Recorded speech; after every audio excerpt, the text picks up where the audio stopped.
Hello friends, Technique മലയാളത്തിലേക്ക് വീണ്ടും സ്വാഗതം. ഇന്ന് നമ്മൾ പരിചയപ്പെടുത്താൻ പോകുന്ന ഡിവൈസ് പോക്കോൻ്റെ ഏറ്റവും പുതിയ മിഡ് റേഞ്ച് ഡിവൈസാണ് പോക്കോ F5 5G. അപ്പോൾ പോക്കോൻ്റെ എഫ് സീരീസ് എപ്പോഴും തന്നെ കിടിലം ഹാർഡ്വെയർ ഓഫർ ചെയ്യുന്ന ഒരു സീരീസാണ്.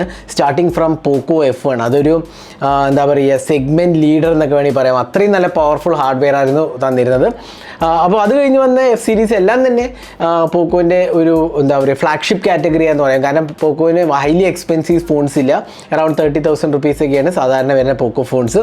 അപ്പോൾ പോക്കോ F5 5Gയും അത്തരത്തിലുള്ളൊരു സ്മാർട്ട് ഫോണാണ്. ഒരു മിഡ് റേഞ്ച് ഡിവൈസാണ്. പക്ഷേ ഇതിൻ്റെ പ്രത്യേകത എന്ന് വെച്ചാൽ ഇന്ത്യയിലെ ആദ്യത്തെ സ്നാപ്ഡ്രാഗൺ 7+ Gen 2 ചിപ്പാണ്. വളരെ പവർഫുൾ ചിപ്പാണ് ഇത്. ഇൻഫാക്റ്റ് സ്നാപ്ഡ്രാഗൺ 870നേക്കാളും പവർഫുള്ളായ ഒരു ചിപ്പാണ്. കാരണം കഴിഞ്ഞ വർഷം പോക്കോ F4 സ്നാപ്ഡ്രാഗൺ 870 വന്നത്. അപ്പോൾ അതിലും പവർഫുള്ളായ ഒരു ഡിവൈസാണ് ഇന്ന് നമ്മൾ പരിചയപ്പെടുത്താൻ പോകുന്നത്. അപ്പം പോക്കോ F5 5G പോക്കോ എന്ന് എഴുതി കാണാം. ഇത്തവണ പോക്കോ യെല്ലോ കളറില്ല കേട്ടോ. ആക്ച്വലി സ്ഥിരം വരാറുള്ള പോക്കോ യെല്ലോ കളറില്ല, പോക്കോ F5 എഴുതി കാണാം.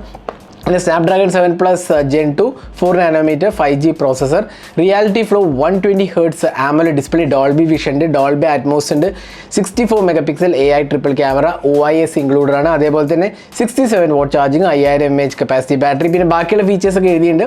LPDDR5 RAM, UFS 3.1 storage, 16 MP selfie camera, large area vapour chamber graphite sheets, പിന്നെ 7GB ടർബോ റാം ഉണ്ട്, പിന്നെ 68.7 ബില്യൺ കളേഴ്സ് ഉണ്ട്. അതൊരു പ്രത്യേകതയാണ്. കാരണം ഇത് 12-bit പാനലാണ്. സാധാരണ നമ്മളിത് ഈ സെഗ്മെൻറ്റിൽ കണ്ടത് 10-bit പാനലായിരുന്നു. അതിന് മുമ്പുണ്ടായിരുന്നു 8-bit ആയിരുന്നു. ഇത് 12-bit ആണ്. ഈ സെഗ്മെൻറ്റിൽ ആദ്യമായിട്ടാണ് 12-bit പാനൽ. 1 ബില്യൺ കളേഴ്സിന് പകരം 68.7 ബില്യൺ കളേഴ്സാണ് വരുന്നത്. Dolby Atmos, dual stereo speakers, Corning Gorilla Glass. അപ്പോൾ നമ്മളെ കിട്ടിയിരിക്കുന്നത് സ്നോ സ്റ്റോം വൈറ്റ് എന്ന് പറഞ്ഞ വേരിയൻ്റ് ആണ്. വൈറ്റ് ആണ്. പിന്നെ ബ്ലാക്കും ഉണ്ട്, പിന്നെ ഒരു ബ്ലൂയിഷ് ഷെയ്ഡും ഉണ്ട്. 2 വേരിയൻ്റാണ് അവൈലബിൾ ആവുന്നത്. 12GB റാം, 256GB സ്റ്റോറേജും, 8GB Ram, 256GB storage. 256 base വേരിയൻറ്റിൽ പോലും 256GB സ്റ്റോറേജ് ഇൻക്ലൂഡഡ് ആണ്. അപ്പോൾ നമുക്ക് പെട്ടെന്ന് തന്നെ തുറക്കാം. തുറക്കുമ്പോൾ മുകളിൽ നമുക്ക് സ്റ്റാൻഡേർഡ് പോക്കോ ബോക്സ് കാണാം. ഒരു സിം ഇജക്റ്റ് പിന്നുണ്ട്. പിന്നെ നമുക്കൊരു കേസാണ്. പിന്നെ ഒരു മാനുവലാണ് കൊടുത്തിരിക്കുന്നത്. 2 സിം കാർഡ് മാത്രമേ ഉള്ളൂ. SD കാർഡ് സപ്പോർട്ട് ഇല്ല ഇതിനകത്ത്. പിന്നെ ഇനി എന്താ പറയുക, സാർ വാല്യൂ ഇൻട്രസ്റ്റഡ് ആയിരിക്കും. സാർ വാല്യൂ 0.857 0.860 ഹെഡും ബോഡി സാർ വളരെ അണ്ടർ ലിമിറ്റ്സ് ആണ്. പിന്നെ വരുന്നത് നമുക്കൊരു സ്റ്റാൻഡേർഡ് കേസാണ്. ഒരു TPU കേസാണ് കൊടുത്തിരിക്കുന്നത്. അപ്പോൾ ഇതൊക്കെ ഒന്ന് മാറ്റി വയ്ക്കാം. പിന്നെ നമുക്ക് കിട്ടുന്നത് ഫോണാണ്. ഫോണൊന്ന് മാറ്റി വയ്ക്കാം. പിന്നെ വരുന്നത് നമുക്കൊരു 67 വാട്ട് ചാർജിങ്ങും ഒരു USB Type-C കേബിളാണ്. Standard charging and data syncing കേബിളാണ്. പിന്നെ നമുക്ക് കിട്ടുന്നത് ഒരു 67 വാട്ട് അഡാപ്റ്ററാണ്. ഉണ്ടല്ലേ, റെഡ്മീൻ്റെ തന്നെ അത് ഷവമീൻ്റെ തന്നെ 67 വാട്ട് അഡാപ്റ്ററാണ്. അപ്പോൾ ഇത്രയാണ് ബോക്സിനകത്ത് വരുന്നത്. നമുക്ക് ഫോണൊന്ന് ബൂട്ട് ചെയ്യാം. അപ്പോൾ നമ്മൾ ഫോൺ ബൂട്ട് ചെയ്തിരിക്കുകയാണ്. ആദ്യം തന്നെ ഫോണിൻ്റെ എന്താ പറയുക ഹാർഡ്വെയറും ഡിസൈനും പറയാം. ഇതൊരു അലുമിനിയം ഫ്രെയിമാണ് വരുന്നത്. ഇവിടെ നമുക്ക് 3.5mm ഓഡിയോ ജാക്ക് കാണാം, IR ബ്ലാസ്റ്റർ സ്പീക്കർ യൂണിറ്റ്, താഴെ സ്പീക്കർ യൂണിറ്റ്. അതേപോലെ നമുക്ക് 3.5mm ഓഡിയോ ജാക്ക് ഉണ്ട്. പിന്നെ സിം ട്രേന്, USB Type-C പോർട്ടും കാണാം. ലെഫ്റ്റ് സൈഡിൽ ഓപ്പണിംഗ് സ്ലോട്ട്സ് ഒന്നും തന്നെ ഇല്ല. റൈറ്റ് സൈഡിലാണ് ഈ പവർ ബട്ടണും പിന്നെ വോളിയം കീസാണ്. പവർ ബട്ടൺ തന്നെയാണ് ഫിംഗർ പ്രിൻറ്റ് സ്കാനറായിട്ട് ആക്ട് ചെയ്യുന്നത്. പിന്നെ ബാക്കിൽ നമുക്ക് dual camera setup, in fact triple camera സെറ്റപ്പാണ്. ഒരു primary 64 MP camera, 8 MP ultra വൈഡും, പിന്നെ ഒരു 2 MP മാക്രോ സെൻസറാണ് വരുന്നത്. പിന്നെ ഇവിടെ നമുക്ക് കണ്ടില്ലേ ഒരു പാറ്റേൺ കാണാം. നല്ലൊരു പാറ്റേൺ ആണ്. ഇത് വൈറ്റ് വേരിയൻറ്റിന് മാത്രമുള്ളതാണ്. ഒരു ഗ്രേഡിയൻ പാറ്റേൺ ആണ്. നല്ല സ്റ്റൈലിഷ് ആണ്. ബ്ലാക്കിന് ഫുൾ ബ്ലാക്ക് ആണ് വരുന്നത്. അതേപോലെ ഒരു ബ്ലൂ കളറും കൂടിയുണ്ട്. പിന്നെ ക്യാമറേൻ്റെ ചുറ്റും കണ്ടില്ലേ ഒരു എന്താ വേറൊരു പാറ്റേൺ ഉണ്ട്. അത് നല്ലൊരു സ്റ്റൈലിഷ് ലുക്കിംഗ് ആണെന്ന് പറയാം. ഓവറോൾ ഇൻഹാൻഡ് ഫീൽ വളരെ നല്ലതാണ്. കാരണം ഇത് വെറും 181 ഗ്രാംസ് ഉള്ളൂ, 7.9mm തിക്ക് ഉള്ളൂ. അപ്പോൾ വളരെ സ്ലിം ആൻഡ് ലൈറ്റ് വെയിറ്റ് ആണ്. ഇത് ഇത്രയും ഹെവി ഡിവൈസാണോ അല്ലെങ്കിൽ ഒരു തിക്ക് ഡിവൈസാണെന്ന് തോന്നത്തേയില്ല. വളരെ ലൈറ്റ് വെയിറ്റ് ആണ്. വെറും 181 ഗ്രാംസ് ആണ്. സ്റ്റാൻഡേർഡ് ഫോൺസൊക്കെ ഇപ്പോൾ അറൗണ്ട് ലെസ് ദാൻ 200 അല്ലെങ്കിൽ 200 ഗ്രാംസ് ഒക്കെയാണ് വരാറ്. പക്ഷേ ഇത് അത്രയും പോലും ഇല്ല. വളരെ ലൈറ്റ് വെയിറ്റ് ആണ്. പിന്നെ നല്ലൊരു ഫിനിഷാണ്. ഇതൊരു മെറ്റൽ ഇൻഫാക്ട് അലുമിനിയം ചാസിയാണ് കൊടുത്തിരിക്കുന്നത്. ബാക്ക് പോളി കാർബണേറ്റ് ആണ്. പിന്നെ ഇതിൻ്റെ ഏറ്റവും ഇമ്പോർട്ടൻറ്റ് ആസ്പെക്റ്റ് ഇതിൻ്റെ ഡിസ്പ്ലേ ആണ്. ഇതുണ്ടല്ലേ, ഡിസ്പ്ലേയിൽ ബെസൽസ് ഒന്ന് നോക്ക്. ഇത്രയും കുറഞ്ഞ ബെസൽസ് എനിക്ക് തോന്നുന്നു ഈ പ്രൈസ് സെഗ്മെൻറ്റിൽ ഇല്ല. ഇൻഫാക്ട് താഴത്തെ ബെസൽസ് നോക്കി യൂണിഫോം ബെസൽസ് ആണ്. വളരെ മിനിമലിസ്റ്റിക് ബെസൽസ് ആണ്.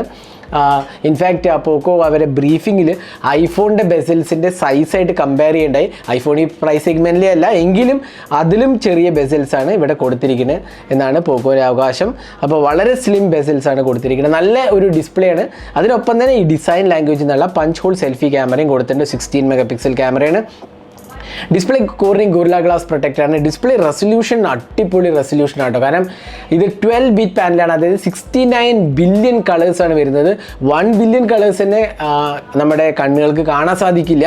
അപ്പോൾ 69 ബില്യൺ കളേഴ്സ്, അപ്പോൾ അത്രയും റിച്ചർ ഡിസ്പ്ലേ ആണ്. വളരെ മനോഹരമായ ഡിസ്പ്ലേ ആണ്. അതേപോലെ തന്നെ ടച്ച് റെസ്പോൺസ് ആണെങ്കിൽ വളരെ സ്മൂത്താണ്. 120 ഹെർട്സ് ആണ് വരുന്നത്. അപ്പോൾ നമുക്ക് ജസ്റ്റ് സെറ്റിങ്സിലൊന്ന് പോയി കഴിഞ്ഞാൽ നമുക്ക് ഡിസ്പ്ലേ സെറ്റിങ്സിൽ കഴിഞ്ഞാൽ നമുക്ക് കാണാൻ സാധിക്കും റിഫ്രഷ് റേറ്റ് 120 ഹെർട്സ് ആണ് വരുന്നത്. നമുക്ക് കസ്റ്റം റിഫ്രഷ് ചെയ്ത് 60 ഹെർട്സും വേണമെങ്കിൽ സെറ്റ് ചെയ്യാവുന്നതാണ്. അപ്പോൾ വളരെ മനോഹരമായ ഒരു ഡിസ്പ്ലേ ആണ് ഇതിനകത്ത് കൊടുത്തിരിക്കുന്നത്. അതിലൊരു സംശയമൊന്നുമില്ല. പ്രത്യേകിച്ച് മൾട്ടിമീഡിയ എക്സ്പീരിയൻസും മൂവി വാച്ചിങ്ങിന് അങ്ങനെയൊക്കെ വളരെ ബ്രൈറ്റ് വിവിഡ് അതേപോലെ തന്നെ കളർഫുൾ ഡിസ്പ്ലേ ആണ് നമുക്ക് തീർച്ചയായിട്ടും പറയാൻ സാധിക്കും. അടുത്ത സോഫ്റ്റ്വെയറിലേക്ക് പോകാം. സോഫ്റ്റ്വെയർ നമുക്കിവിടെ MIUI 14 ആണ് MIUI ഫോർ പോക്കോൺ വരുന്നത്. അബൌട്ട് ഫോൺ എടുത്ത് കഴിഞ്ഞാൽ MIUI version 14.0.1, Android version Android 13 ആണ്. 2 വർഷത്തെ അപ്ഡേറ്റ്സും 3 വർഷത്തെ സെക്യൂരിറ്റി പാച്ചസും ആണ് പ്രോമിസ് ചെയ്തിരിക്കുന്നത്. അത് നല്ലൊരു അറ്റംപ്റ്റ് ആണ്. കാരണം ഇത് ആദ്യമായിട്ടാണ് പോക്കോ ഫോൺ സെക്യൂരിറ്റി അപ്ഡേറ്റ്സ് പറയുന്നത്. അപ്പോൾ നല്ലൊരു ഓപ്ഷനാണ്. പിന്നെ സ്നാപ്ഡ്രാഗൺ 7+ Gen 2 മൊബൈൽ പ്ലാറ്റ്ഫോമാണ്. ആൻഡ്രോയിഡ് 13 ആണ്. പിന്നെ ഇത് മാർച്ച് സെക്യൂരിറ്റി പാച്ചാണ് കൊടുത്തിരിക്കുന്നത്. അപ്പോൾ MIUI 14 നല്ല ഒരു UI ആണ് കേട്ടോ. നല്ല നമ്മൾ ഇതിനു മുമ്പും ഡിവൈസിലും പറയേണ്ടത് വളരെ മനോഹരമായൊരു എക്സ്പീരിയൻസ് ആണ്. കാരണം ഇതിൽ ലാഗ്സോ ഇഷ്യൂസോ ആഡ്സോ അങ്ങനത്തെ ഒരു ഇഷ്യൂസൊന്നും തന്നെ ഇല്ല. പിന്നെ ഓൾവേസ് ഓൺ ഡിസ്പ്ലേ ഉണ്ട്. അതേപോലെ തീം സപ്പോർട്ട് ഉണ്ട്.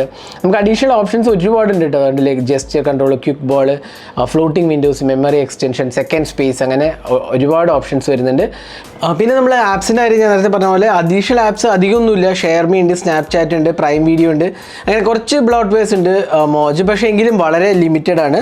ബാക്കിയുള്ള ആപ്സെല്ലാം ഞാൻ ഇൻസ്റ്റാൾ ചെയ്തതാണ്. അപ്പം വളരെ മിനിമലാണ്. എനിക്കൊന്നും ആഡ്സോ അങ്ങനത്തെ ഇഷ്യൂസോ ഒന്നും തന്നെ ഇല്ല. വളരെ നല്ല UI ആണ്. അതേപോലെ തന്നെ ആൻഡ്രോയിഡ് 13 MIUI 14 വളരെ ഡ്രാസ്റ്റിക് ഇമ്പ്രൂവ്മെൻ്റ് ആണ് ആക്ച്വലി തന്നിരിക്കുന്നത്. അത് നമ്മൾ മുമ്പ് ടെസ്റ്റ് ചെയ്ത ഡിവൈസസിൽ നമ്മൾ കാണുകയുണ്ടായി. അപ്പോൾ MIUI 14 വളരെ മികച്ചതായിട്ടാണ് എനിക്ക് തോന്നുന്നത്. നല്ല സ്മൂത്ത് പെർഫോമൻസ്, ലാഗ്സോ ഇഷ്യൂസോ ഒന്നും തന്നെ ഞാൻ നോട്ടീസ് ചെയ്തില്ല. ഇനി പെർഫോമൻസിൻ്റെ കാര്യം വരുമ്പോൾ ഇവിടെ നമുക്ക് കിട്ടുന്നത് സ്നാപ്ഡ്രാഗണിൻ്റെ 7+ Gen 2 ചിപ്പാണ്. വളരെ പവർഫുള്ളാണ്. അപ്പോൾ ഞാൻ ജസ്റ്റ് ഒന്ന് ആൻറ്റിഡ്യൂ സ്കോർ ഒന്ന് കാണിച്ചു തരാം. 9,34,000, ഓൾമോസ്റ്റ് 10 ലക്ഷമാണ് ആൻറ്റിഡ്യൂ സ്കോർ വരുന്നത്. അത് സ്നാപ്ഡ്രാഗൺ ലാസ്റ്റ് ഇയറിൻ്റെ സ്നാപ്ഡ്രാഗൺ 8 സീരീസിൻ്റെ അത്രയും പവർഫുള്ളായ ഒരു ചിപ്പാണ് സ്നാപ്ഡ്രാഗൺ 7+ Gen 2 ചിപ്പ്. നിങ്ങൾക്ക് കാണാം, സ്കോർ കാണാം, വളരെ പവർഫുള്ളാണ്. അതുകൊണ്ട് തന്നെ നല്ല ഒരു പെർഫോമൻസ് ഓറിയൻറ്റഡ് ഡിവൈസാണ് നമുക്ക് തീർച്ചയായിട്ടും പറയാം. 8GB റാമും 12GB റാമാണ് വരുന്നത്. അതേപോലെ തന്നെ മിനിമം സ്റ്റോറേജ് 256GB ആണ് വരുന്നത്. അപ്പോൾ അതും നല്ല ഒരു ആസ്പെക്റ്റ് ആയിട്ട് നമുക്ക് ഇതിനെക്കുറിച്ച് പറയാവുന്നതാണ്. അപ്പോൾ പെർഫോമൻസ് കാര്യത്തിൽ എനിക്ക് കാര്യമായ ഇഷ്യൂസ് ഒന്നും തന്നെ ഇല്ല. നല്ല സോളിഡ് പെർഫോമൻസ് ആണ്. ഗെയിമിംഗ് ആണെങ്കിലും UFS 3.1 സ്റ്റോറേജിൻ്റെ LPDDR5 റാമാണ്. അതേപോലെ തന്നെ നമുക്ക് വേപ്പർ ചേമ്പർ കൂളിംഗ് ഉണ്ട്. അപ്പോൾ എല്ലാം കൊണ്ടും തന്നെ കവേർഡാണ്. പെർഫോമൻസ് ടോപ്പ് നോച്ച് ആയിരിക്കുന്നതാണ് ഒരു സംശയമില്ലാതെ പറയാൻ പറ്റുന്ന ഒരു കാര്യമാണ്. ഇനി ക്യാമറയിലോട്ട് പോകാം. ഞാൻ നേരത്തെ പറഞ്ഞ പോലെ 64 മെഗാ പിക്സൽ പ്രൈമറി ക്യാമറയാണ്. ഇത് ഒംനിവിഷൻ സെൻസറാണ്. ഒപ്റ്റിക്കൽ ഇമേജ് സ്റ്റെബിലൈസേഷൻ ഉണ്ട്. അതേപോലെ ഒരു ultra wide angle 8 mega pixel ക്യാമറയും പിന്നെ നമുക്ക് കിട്ടുന്ന ഒരു മാക്രോ സെൻസറാണ്. പിന്നെ ഫ്രണ്ടിൽ നമുക്ക് 16 മെഗാ പിക്സൽ സെൽഫി ക്യാമറയാണ് കൊടുത്തിരിക്കുന്നത്. അപ്പോൾ നമുക്ക് ക്യാമറ UI നോക്കാം. നമുക്ക് ടിപ്പിക്കൽ ഷോമി അല്ലെങ്കിൽ പോക്കോ ക്യാമറയുടെ പോർട്രേറ്റ് മോഡ്, നൈറ്റ് മോഡ്, മോറിൽ പോയി കഴിഞ്ഞാൽ ഒരുപാട് ഓപ്ഷൻസ് കാണാം. പിന്നെ നമുക്ക് ഇതിനകത്ത് വേറൊരു ഇമ്പോർട്ടൻറ്റ് ആസ്പെക്ട് എന്ന് പറഞ്ഞാൽ ഒരുപാട് ഫിൽറ്റേഴ്സ് കൊടുത്തിട്ടുണ്ട്. ഇതുണ്ടല്ലേ, ഒരുപാട് അഡീഷണൽ ഫിൽറ്റേഴ്സും കൊടുത്തിട്ടുണ്ട്. അത് നമുക്ക് അഡീഷണൽ ആയിട്ട് യൂസ് ചെയ്യാവുന്നതാണ്. Video recording 4K 30 FPS optical image സ്റ്റെബിലൈസേഷനിൽ ഇൻക്ലൂഡ് ആണ്. അപ്പോൾ അതും നല്ല ഒരു ആസ്പെക്റ്റ് ആയിട്ട് പറയാവുന്ന ഒരു ആസ്പെക്റ്റാണ്. അപ്പോൾ നമുക്ക് കുറച്ച് ക്യാമറ സാമ്പിൾസ് ആണ്. ഇതെല്ലാം പോക്കോ F5 5G എന്നെടുത്ത ക്യാമറ സാമ്പിൾസ്. നല്ലൊരു ക്യാമറയായിട്ട് എനിക്ക് തോന്നിയത്. മിഡ് റേഞ്ചിൽ നല്ല ഒരു ക്യാമറ സെറ്റപ്പാണ്. ഇൻഫാക്ട് ക്യാമറ ഒരു ഫോക്കസ് ഏരിയ അല്ലെങ്കിൽ പോലും അത്യാവശ്യം നല്ല ക്യാമറ ക്വാളിറ്റിയാണ് വരുന്നത്. അപ്പോൾ നിങ്ങൾ ഈ ക്യാമറ കണ്ടിട്ട് എന്ത് തോന്നുന്നു, നിങ്ങളുടെ അഭിപ്രായങ്ങൾ കമൻറ്റ് സെക്ഷനിൽ പോസ്റ്റ് ചെയ്യാവുന്നതാണ്.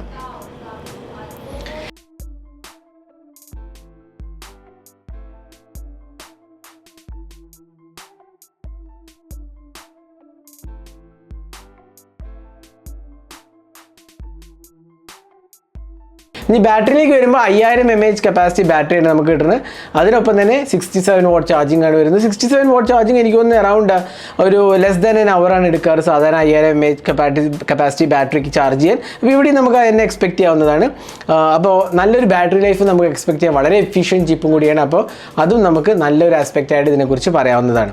അപ്പോൾ ഇതായിരുന്നു പോക്കോ F5ൻ്റെ ഒരു unboxing and on video. Overall ഈ ഡിവൈസ് എനിക്ക് വളരെ ഇഷ്ടപ്പെട്ടു. 2-3 ഇമ്പോർട്ടൻറ്റ് കാര്യങ്ങൾ. ഒന്ന്, നല്ലൊരു ഡിസൈൻ ആൻഡ് ബിൽഡ് ക്വാളിറ്റിയാണ്. മെറ്റൽ ചാസിയാണ് വരുന്നത്. വളരെ സ്ലിം ആൻഡ് ലൈറ്റ് വെയ്റ്റ് പാനലാണ്.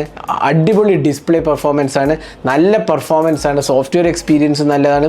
ചാർജിങ്ങും അടിപൊളി സ്പീഡാണ്. ഇൻഫാക്റ്റ് 120 വാട്ട് ഇല്ലെങ്കിലും 67 വാട്ട് അത്യാവശ്യം നല്ല സ്പീഡാണ്. അത്യാവശ്യം ഡീസൻറ്റ് ക്യാമറ എക്സ്പീരിയൻസ് ആണ്. അപ്പോൾ നല്ലൊരു സോളിഡ് പാക്കേജ് ആണെന്ന് എനിക്ക് തോന്നുന്നു first ഇംപ്രഷനിൽ.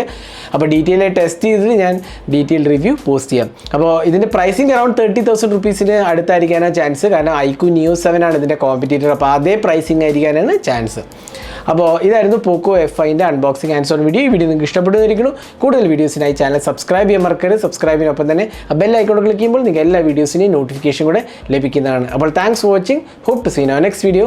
Have a great day.